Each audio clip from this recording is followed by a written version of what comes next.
We're not guaranteed playoffs yet, which is now the top 8 teams, which is new this season. All we're going to do right now is try to do our best and grind as much as possible.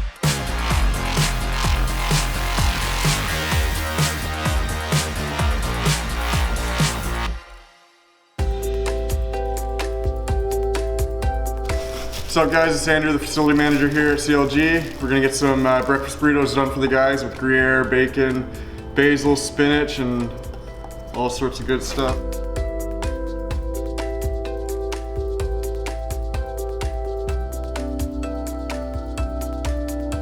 So that's it. Breakfast burritos are ready. We're gonna cut them up as soon as the guys come out for their morning meeting, and we'll get today going. I think the stakes are pretty high right now. I mean, there's a chance we don't make playoffs right now, unfortunately. And I believe we have the hardest remaining schedule out of any team now. We really need to pick up some wins, and I think we can do it. You know, I hate that we're even in this position where we're borderline, making it into playoffs, with 8 out of the 10 teams making it. There is some good news here. We get into the best of 5s potentially, which I really want to see our players play in. Somewhat good news, although it's a little bit disappointing considering where we started at, and we just got to play and win our games. After losing, games in very similar fashion, it just got to the point where it was comical, where we're just like, dude, we know what to do. In one of the cases, Smoothie actually, looked at Dragon setups and said, this is how I want to set up things. So when I say first setup, when I say I want vision, this is how I want to set it up. So following our losses against IMT and Dignitas, I went into next week with a new mentality, did my due diligence to help improving the team. On Tuesday, we ended up having a team meeting to talk about some of our shortcomings and places where we were just having issues in the game. Oriana, she knows it's a tiny bit late, I guess, so she just immediately TPs in a sec here.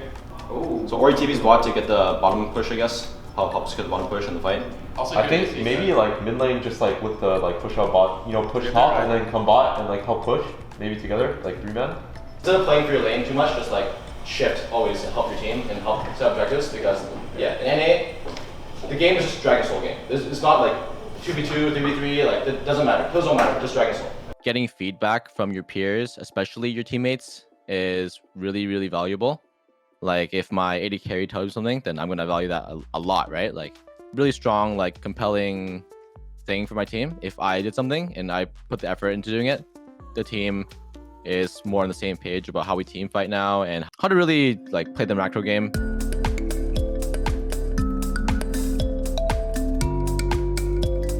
So the other focus was, objective control. More than every other season with the Rift Heralds and the Dragon Soul, this is the most important thing in the game. It's setting up for the objectives. So just really emphasizing, again, accountability within the players. I think historically, players, had a high deal of respect for each other. They, assume that they would make the right play. And it's the accountability of who's going to yell and say, we really need to go here right now. Just drop what you're doing. And I think that's one of the main things we miss. So there's been a lot more accountability and a lot more yelling with a sense of urgency to say hey, you have to be here.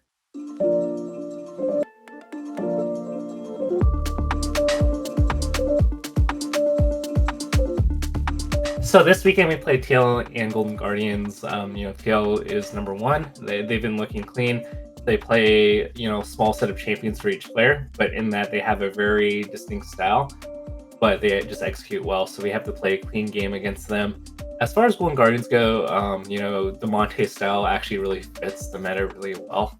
He plays the Galio, the DS, and then Closer's playing really well too. Hopefully the practice this week will come together. And yeah, I believe in our practice. It's going relatively well after all is said. So I think we're gonna have a pretty good game against TL. Good luck for the game.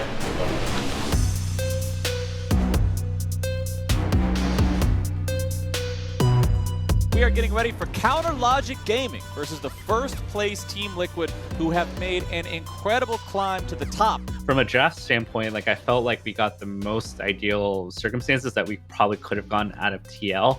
But there were a couple moments where we knew they were recalling, and we could make a big play. We can go for Dragon, and instead we barely got anything. And our big tempo plays early on, when we have a lot of tempo and we were able to move the map, we didn't really do anything with it. I think we got like a TK flash and nothing else.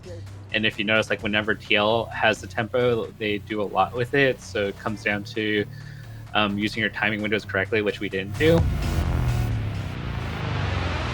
CLG looking favored in the duo. Pobelter going to be an incredibly strong late game damage mage on the rise. So the Golden Guardians game with Callista and Morg, you know, there was a belief that we could get Pryos, so Wiggly passed in a certain way to contest the top side scuttle and then eventually go bot side to get the scuttle, assuming that he had Pryo with the bot lane to get it for free. That did not happen, and as a result, Closer ended up getting both scuttle crabs. We tried to make plays, you know, Golden Guardians defended it well, and whenever Golden Guardians had a play on the other side of the map, they got the kill every time, and we didn't.